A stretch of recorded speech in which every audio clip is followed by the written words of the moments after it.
opened up my stick nodes and got down to business immediately.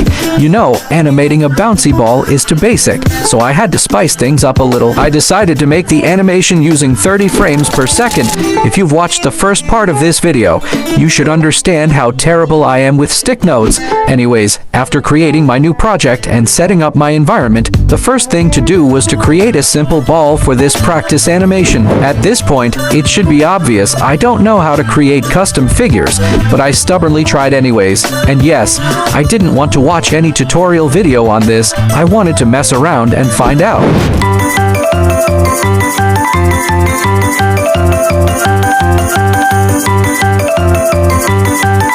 A few moments later. Eventually, I finished up with the ball figure creation and saved it.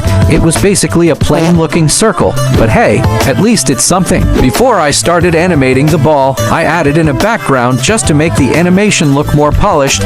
I didn't know if stick nodes had layers just like in Flip a Clip, so yeah, I just went with the flow.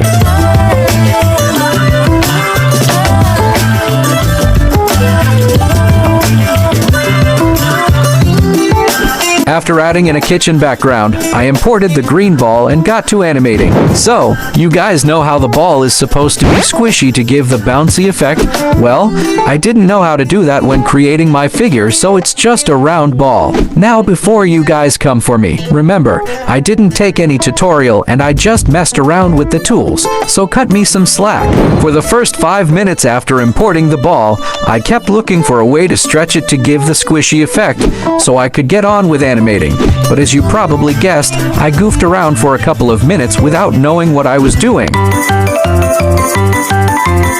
Finally, I gave up and accepted the fact that I can't do this stretch without watching a tutorial. But even after giving up, I didn't bother to learn how to do the stretch. I just decided to wing it and animate the ball without the stretch effect. The simple animation idea is to make the ball bounce from one point to another, then after some time bounce again and land back rolling. Following the set storyboard, I got to animating immediately. Since I was animating on 30 frames per second, I duplicated a lot of frames to slow down the motion of the ball at several points. After animating, I played back the animation and it felt so unnatural. I had to go back to adjust some frames, and since I couldn't do the squash and stretch effect because of the figure I created was literally just a round ball with a single node, I had to reduce the size to make it look like it's squishing down before bouncing off. After I made those tweaks, I went back to replay the animation to see if it looked any better. It was better than the first, but it was still unnatural and didn't have good flow. I still had to go back and make some tweaks to it. Before I went back to adjust the frames and timing, I made sure to turn on the tween effect. A lot of you guys suggested I turn it on in the previous video comments to make the animation a lot better.